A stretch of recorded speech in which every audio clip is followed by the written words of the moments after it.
It's just wonderful to be here at Mr. Henry's. I'm Sandra Truesdale speaking with DeAndrey Howard, one of Yeah. the greatest trumpet players that I know. Yeah, Notice I said that I know. yeah, yeah. Well, Yeah. High Sweet Edison was another one. Yes. That I Great. admire. And a great club owner as well. I'm so pleased to be here with you, DeAndre, Thank you. and I want to talk with you a little bit about your history in particular. So, can you start me out telling me when you knew that you were able and could play the trumpet? I knew that about the age of 13. After I got out of elementary, seventh grade, and it wasn't trumpet. I just got like music in because my whole family is musicians. I'm the youngest, so I started on clarinet because I wanted to play saxophone because I thought it was cool. How you hold on the side. So they didn't have no saxophone left over at LA Junior High. So Mr. Roberts said, "Go play clarinet." And so I learned clarinet, played in the concert band, but I played it on the side like a saxophone.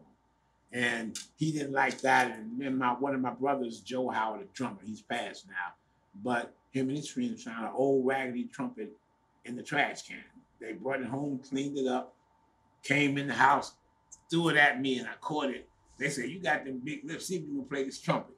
So I picked the trumpet up and blew a perfect C. My mother came run out, my father come run out, "Who was that?" And they say, "That was him." And so that was the beginning of playing trumpet. Then I got to seventh grade.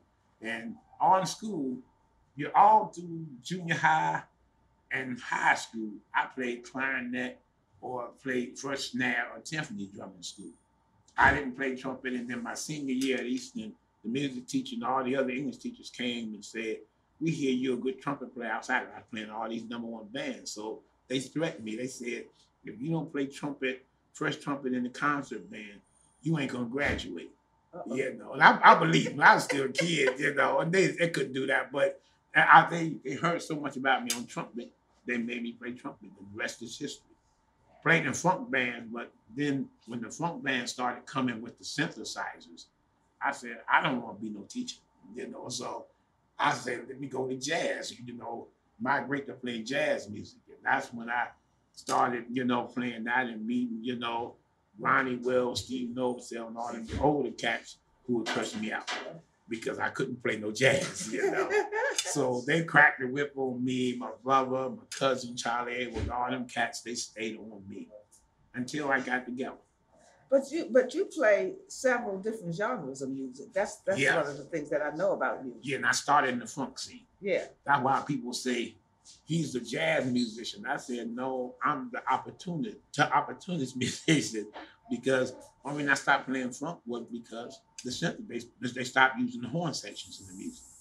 Well, one thing that I know about that because in listening to Ron Holloway, Yeah. if you play all genres, you're always working. Yeah. That's one of the things that he and I talk about all the time because Ron plays everything including gospel, Right. and he's always in demand. Yeah, So me and him did several over the year. When I first met him, he had me on recording sessions with him and Greg Boyer, and I was that young trumpet player that what got me over because my tone. I had good range and good tone. And Ron showed me that I did a gig a few years back, come on the gig to play horn. And I said, "Who's the sax player?" They say, "Ron Holloway." And then he jumped up, "Hey, boy." And that was so much fun to play because I hadn't played with him in years. Yeah. But he's played, me and him worked together as a trumpet player or a drummer. Yeah. And someone else that I noticed who can play almost all genres is Eddie Conagher. Oh, yeah. He's a monster. Yeah. He plays everything. Remember when he had that band, he was in that band, him and Tillery called the Epsilon. Yeah, the Epsilon. And I heard you and Steve talking a little bit because he played at Ed Murphy's. Yeah. Up on Georgia Avenue. Yep. Because you all were talking and I was listening carefully because being old school and being a DC girl, that's what Right. they used to call us, DC Right. girl, uptown girl. Right. And I was listening and thinking about the different clubs. And I thought about the Hollywood Yeah. on 9th Street. And it was a time when you could go out and you could go to the clubs and not be worried about whether there was danger involved. That's right. So I'm one of those people who used to go because I love all kinds of music. Mhm. DeAndre, I used to go. Sometimes I used to even travel to State Street in Philadelphia. I would get on bus or on the train and go to Philly and just go and listen to the music. Yeah. You know what I'm saying? So I also like would go to the Hollywood and go upstairs and listen to music with no worries. Right. I love to hear you play the trumpet.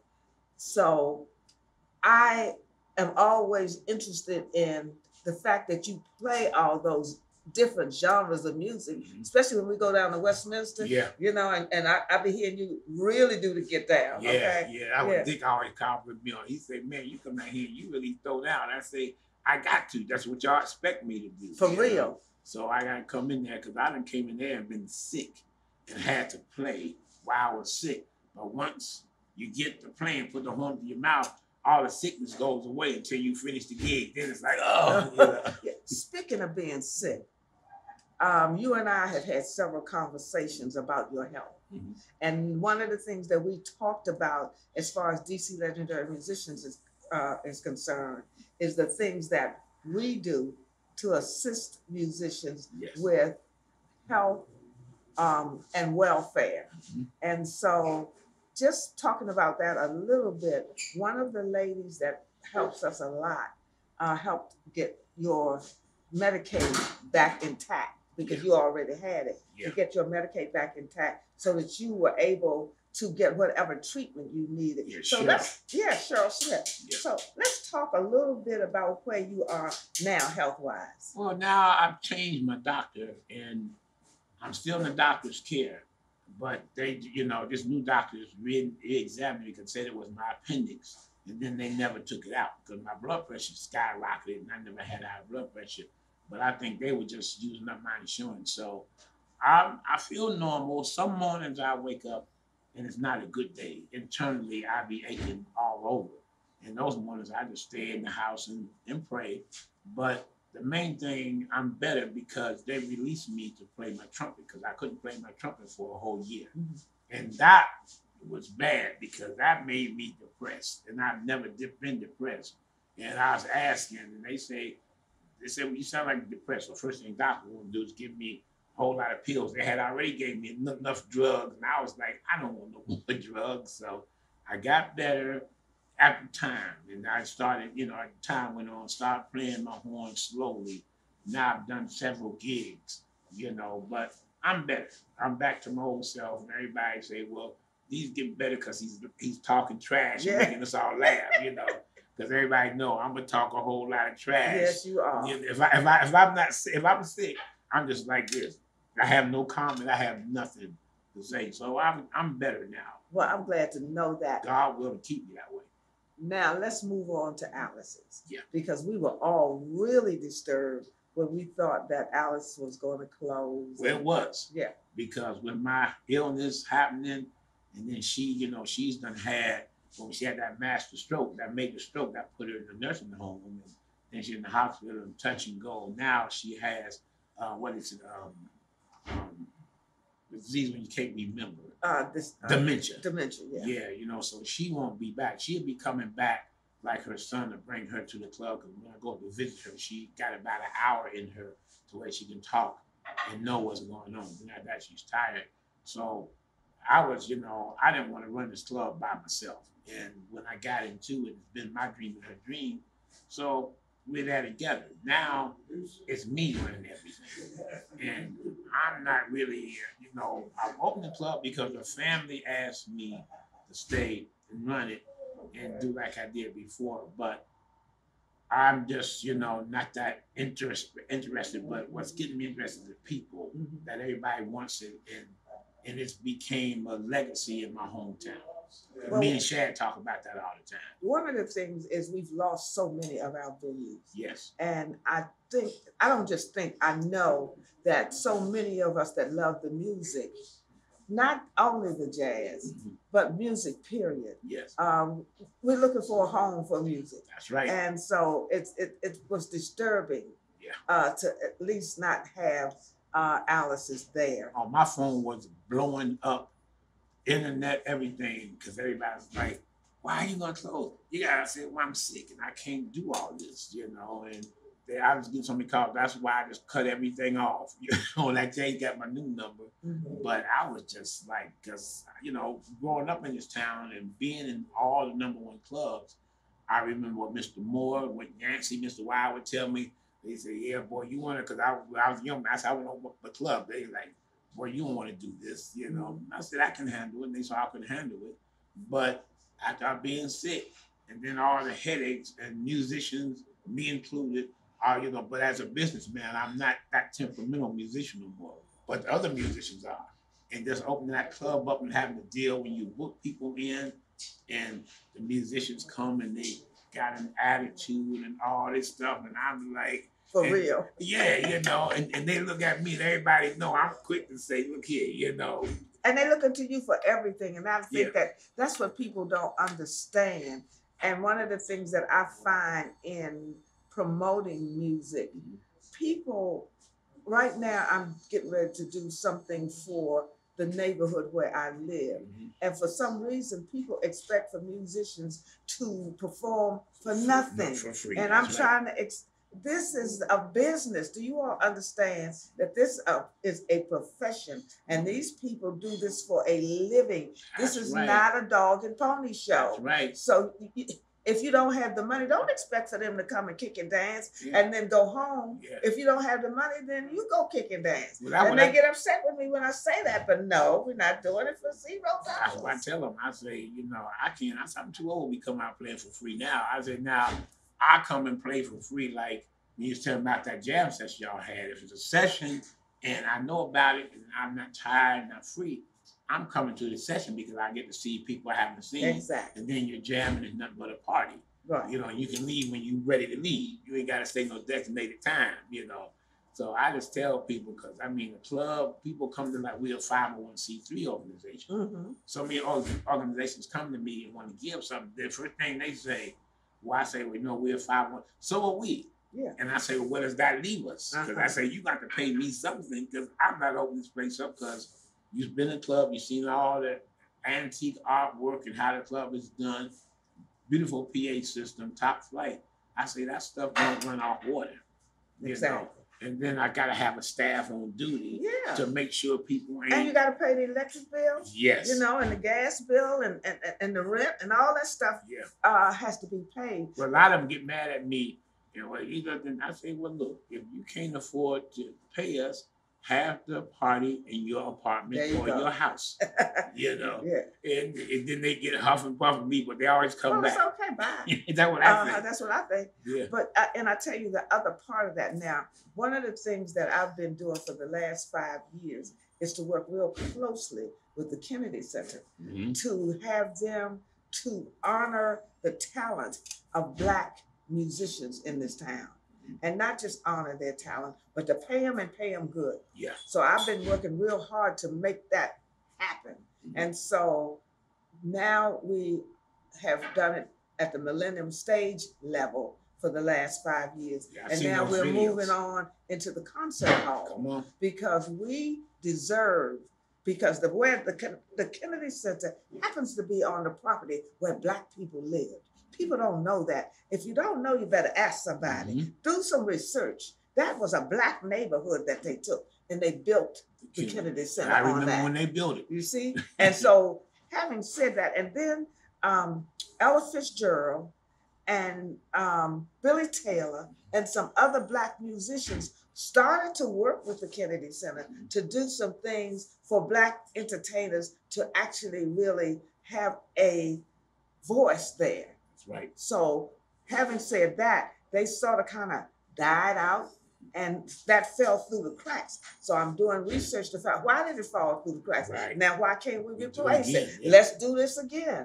You see? And then when sometimes they find Black artists to come in there. So, excuse me, people, they end up with some toms that either don't care to share it with other. That's right. You see? I'm just telling you the whole truth. I said what you said because I like that. So let's go by that and find some real people and let's work with that and make sure that we are doing it like it's supposed to be done. I'm not saying I know everything, DeAndrey, but what I do know, according to my record, I try to share it with the real people. Yeah. Who deserve and it. that's what's supposed to be shared. Some of these cats, like when I was talking to Steve, some of these cats, they don't want to share. They come in and don't want to talk about the history and what made it happen. What made it happen. You know, what made this city what it is. You know, they get bored with it. I say, how you gonna get bored with your own history, man? Well, see, I think that the history sometimes it is very hurtful. Mm-hmm. So sometimes we don't want to share it with our young people. Mm-hmm. It's very hard and it's hurtful. Mm-hmm. But if we don't share it, we haven't shared it. And so we are repeating it over and That's over right. again. If we don't tell these young people how they got where they're going, mm-hmm. they are going to continue to repeat what we've already done. That's right. So now, I'm not saying that I know everything.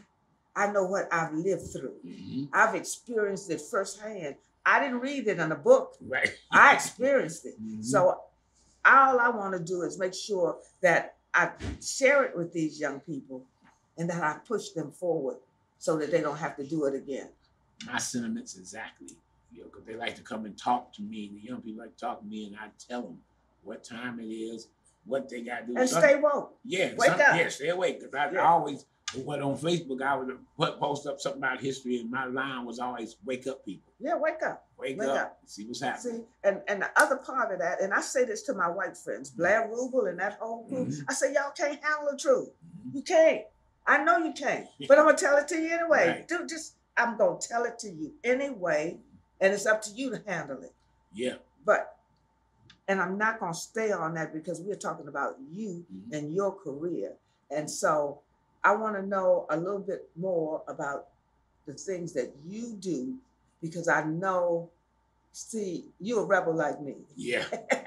Yeah. A rebel with a cause, not without a cause. Not with a cause. Yeah, rebel with a cause. Everybody have called me a rebel because I'm quick to complain if something ain't right.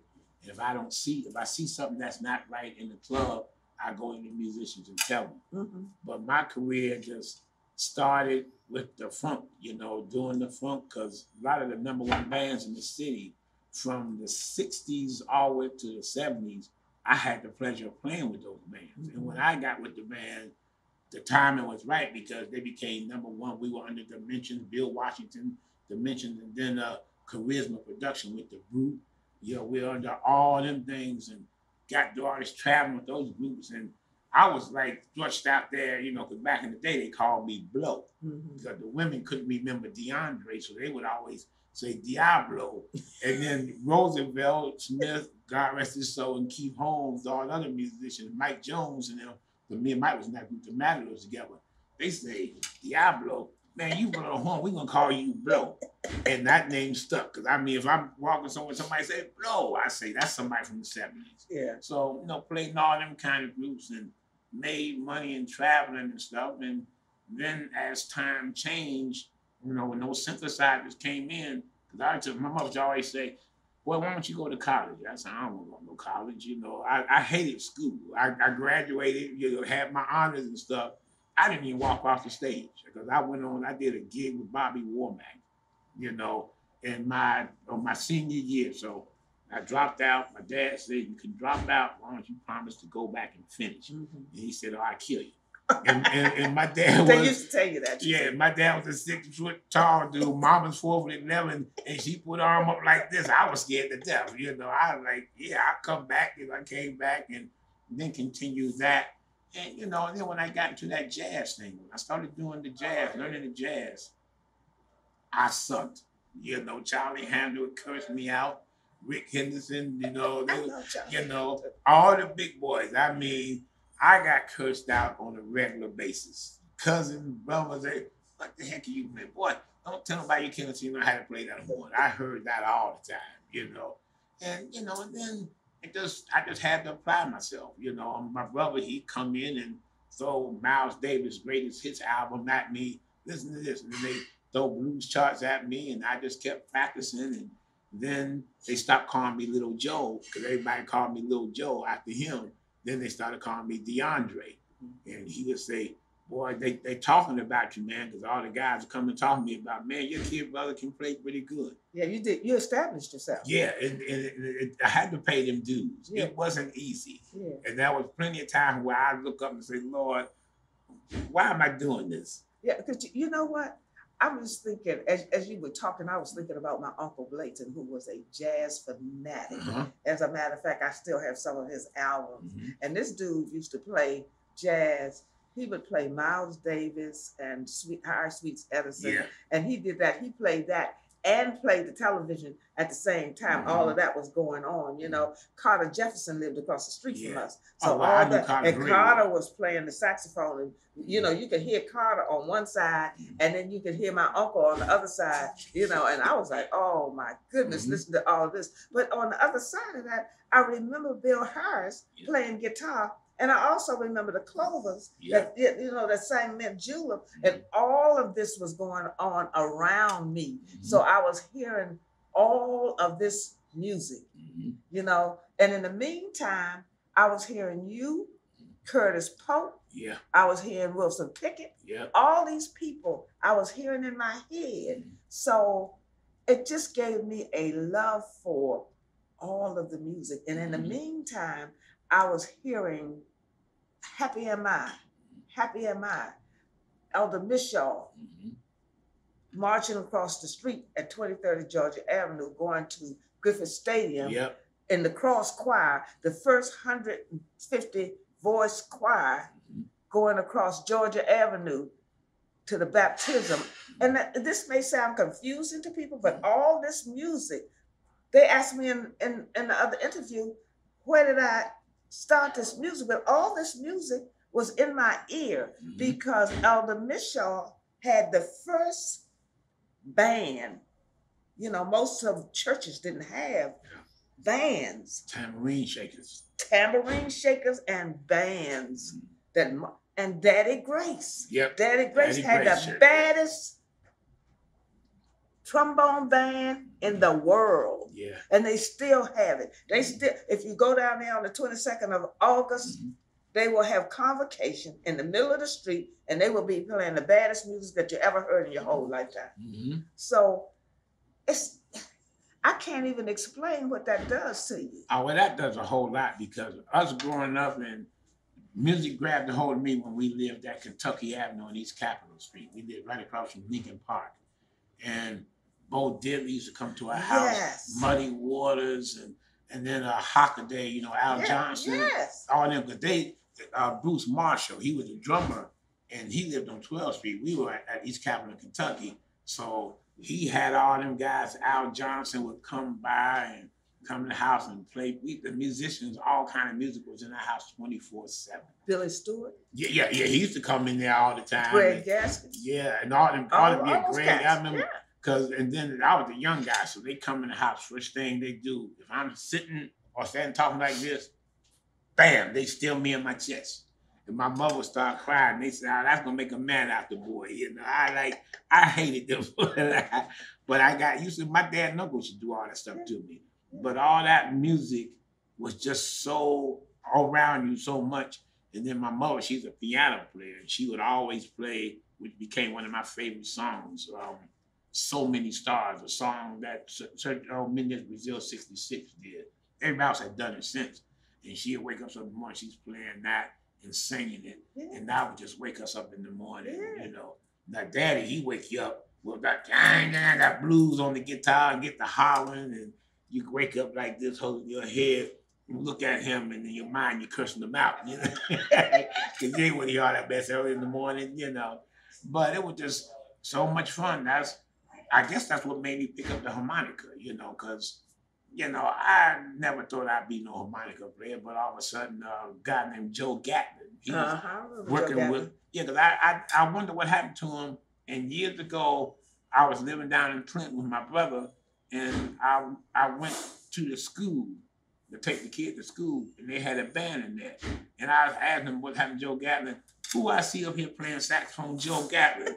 And he looked at me, and my nickname is Butchie. And he always called, he said, Butch.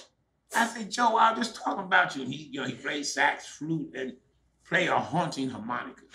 And he said, man, I've been hearing about you on the harmonica. I said, man, why you ain't reach out to me? He said, man, you know, I don't reach out to people, you know. But you know, someplace that we actually have not talked about, I haven't heard anybody talk about it since we've been here today, is A-Barts. I remember A-Barts that on U Street between 9th and 10th Street. Right, right. Is where Aretha Franklin first started, when she first hit Washington, D.C. Mm-hmm. When I was working with Lucille Banks Robinson Miller at WYCB, her and her dad used to come to the station. And when she started to venture out from gospel, her brother brought her to A-Barts. A-Barts. And people were saying, oh, she can't sing. You know, oh, no. And that broad hit one note, and the whole restaurant club fell out. That sounds they was like, oh, that sounds MG. Yeah. But DC was known to be like a kickoff ground because we were so hard on any artist. No if you can make it in DC, they would tell you that. If you can make it in DC, you can make it anywhere. That's right. Because if you came to the Howard Theater short, yeah, you never would play again. Okay? You would never play any place again because the audience was like, no. That's something I've been looking for. Excuse me, some of that footage of the Howard Theater, because back in the late 60s, you know, they'd have you play there. We had a group, me and Ricky Holmes had a group called the Young Diplomats. Then we played up at Howard Theater for them talent shows, and our group won a lot of times. And they would take video footage, and I wonder whatever happened to that footage. I'd like to see it. And you know what? I've been working with Chip Ellis, trying to find a lot of that. Just like the Showmobile. Yeah. And that's another thing, DeAndrey. I'm trying to get someone to finance the Showmobile again. Yeah. You know, because it's so important. Yeah, just like the Showmobile. I mean, they did when they first started having the concerts up on the Silver Theater. That was the Human Kindness Day. Yes. And I remember playing out there this group called Rare Funk Ghetto, and Marshall, Keys, and Shad had Smoke. And we came on before, they came on before us, and we came on behind them. And they were bad, and our band was bad. The Rare Funk Ghetto. I mean, it was just, that's what me and Marshall and Shad laugh about. Because whenever Shad rides by the house and I'm out there, we stop and talk. And I always congratulate him. I say, man, you have made your mark and you're a hometown boy. He said, you're doing the same thing, you know. Yeah. But I'm just proud of it. And Mike Jones, I'm proud of that cat. Yeah, Mike's a bad dude. Doing the Matadors, he just played rhythm guitar. And he didn't get a lot of credit. But I could tell this guy was good because he wrote Hey You for Simba and the other groups he had. And he's become a prolific writer nowadays. But let's go back and think about the Coat Lounge. Yeah. The Coat Lounge on 14th Street, right next door to the spa.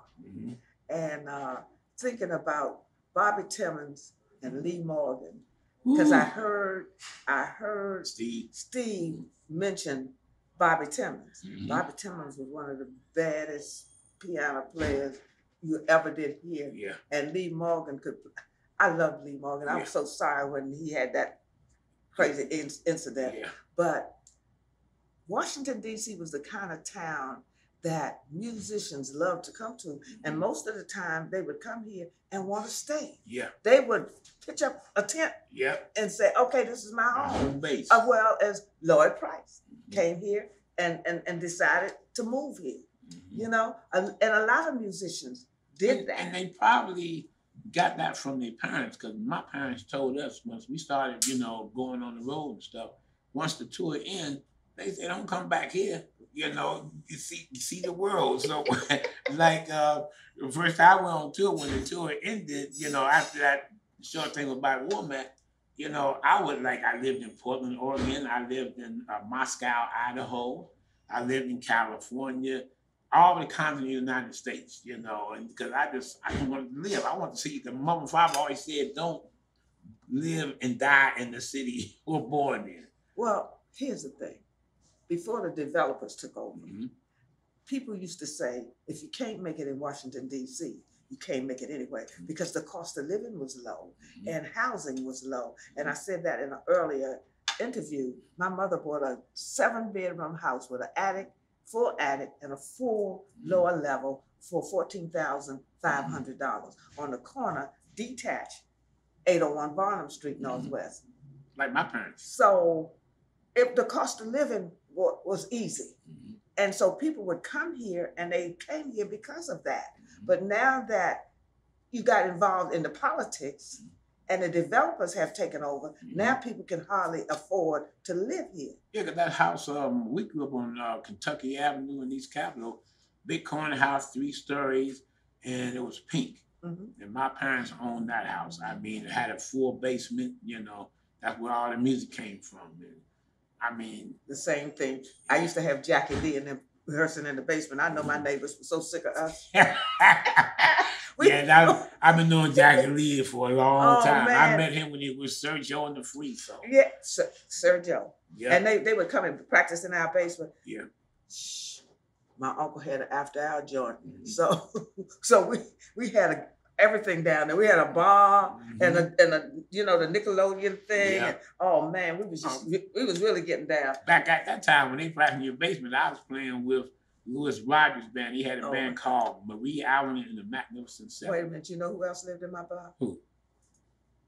King Raymond. Oh yeah, Raymond Green. He lived one door from me. Yeah, so you know, we used to really perform. Yeah. I was so sorry when he passed, man. That was sad. Yeah, because Raymond, I remember he put that band together called the Headliners.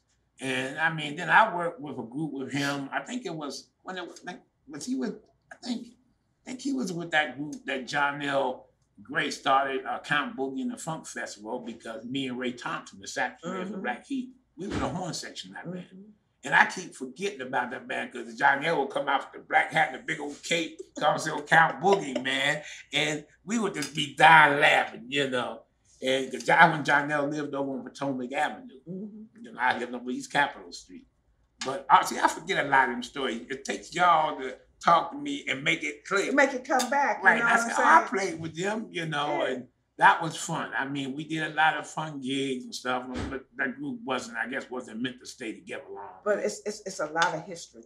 And that's one of the things that I try to do is restore and preserve that history. But I tell you, DeAndrey, it's been so wonderful talking to you. I don't know whether there are any other questions for you, but it's been so wonderful talking to you and restoring or talking about or bringing back the history. And that's what I want to do. That's one thing that's pushing me to try to hold on and get this club back open because the club, the stuff inside dictates the history and then it makes people engage, you know, and I still want to do a thing where, like, you know, similar to what they're doing here, you know, except I said mine would be probably a little bit X-rated because I cats do what they do and get the talking track because when we were open after the club would, you know, after the people would leave, the people who don't know me and the regular folks come by, the other musicians coming from their gig, on the way they gig, they stop by and come in there and have a drink and the conversation started to fly.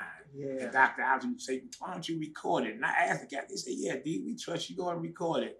But I just had to try to do it because I tell you what, one of the reasons I'm saying that is my cousin Gerald, who knew so much about this history, jazz history, DC jazz history. He would talk to me, especially when I do Live at 5 on WPFW.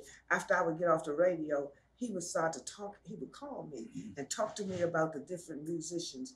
Unfortunately, I did not record him and he passed away. Yeah. And now all I have is he said. Yeah. And I don't have it by recording. So try to record it because it's important. Yeah, I am, you know, because I mean, just like talking to Steve, man, and Keith. It's important that we get Steve, I'm telling you. Huh? It's important that we get his stuff documented. Yeah. Because he has a lot of history. I mean, I was back there just kind of smiling and laughing. Yeah. You know, you laugh at what he's saying, but it's so true. When he said he pulled out the 45, I fell on the floor.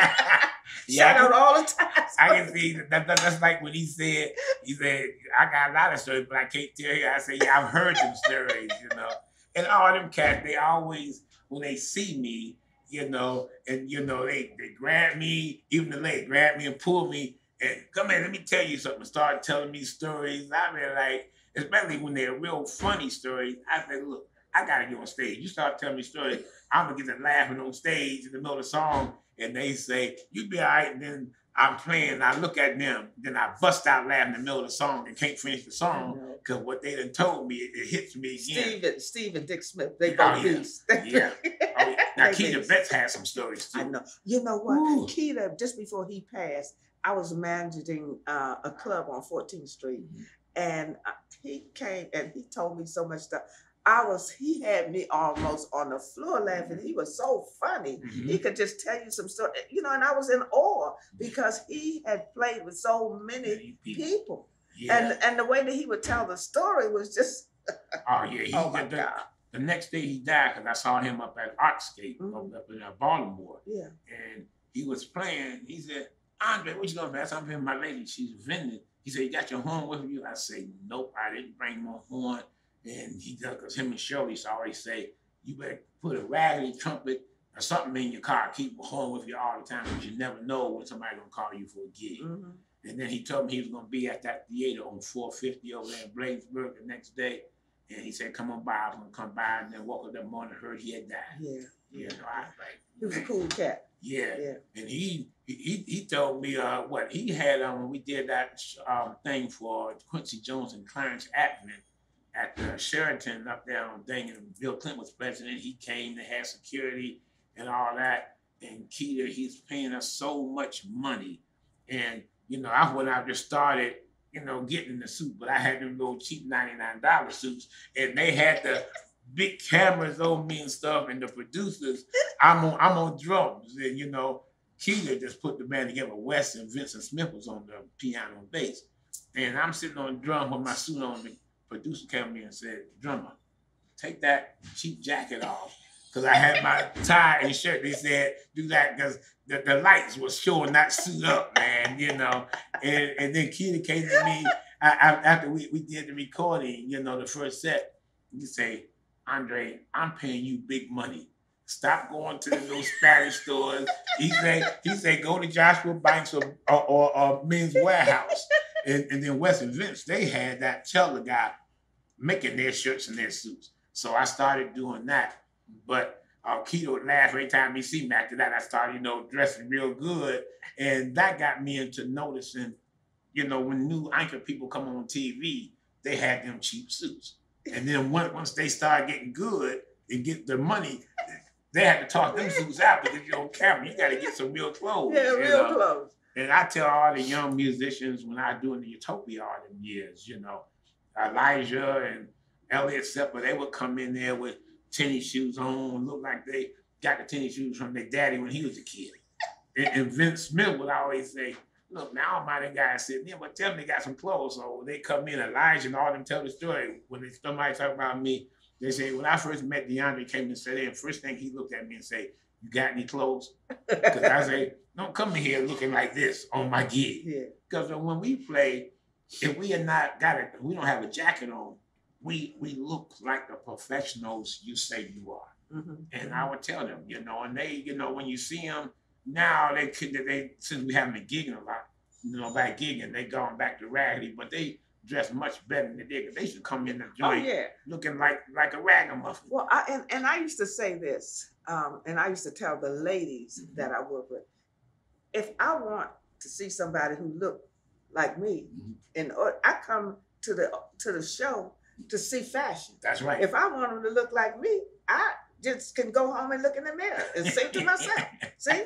So, but we, you know, this is not the way, you know, That's not how the music was born either. No. You know, because I mean, the cats come in with the nice suspenders and, you know, the 30s and the 20s. I mean, the black folks dressed and the musicians dressed, you know, and that's what I tell, because at the club, at Alice Jazz and Cultural Society, some of the musicians come in, the first year, I say, Al, you're going to have to tell these guys the dress code.